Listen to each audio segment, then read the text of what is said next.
ngayon ang probinsya ng Catanduanes sa pagpapalago ng turismo upang mas lalo itong makilala at magkaroon ng dagdag na kita ang naturang probinsya. Ito ang balita ni Alan Manansala.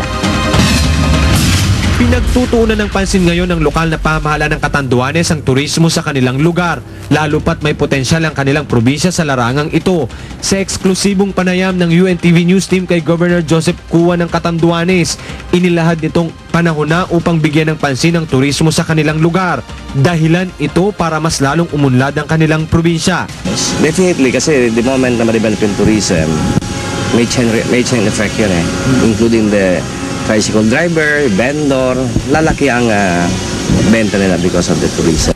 Dagdag pa ni Governor Cua na kinakailangan na nilang makipagsabayan sa ilang karatig na probinsya pagdating sa turismo, gaya na lamang ng Camarines Sur, kung saan nakapagtala ito ng mahigit sa 1 milyong mga turista sa loob lamang ng isang taon.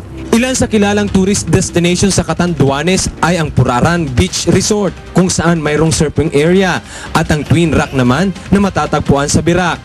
Ayon sa Department of Tourism, mahalagang bigyan pansin ang turismo sa isang lugar.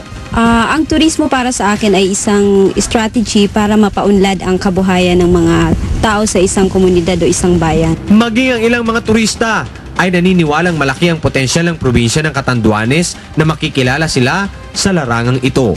I think Catanduanes is a really nice place to be. It's got a nice scenery. The rugged terrain provides a lot of exciting places to have a look at. Alan Manansala para sa UNTV News Worldwide. At ito ang balita.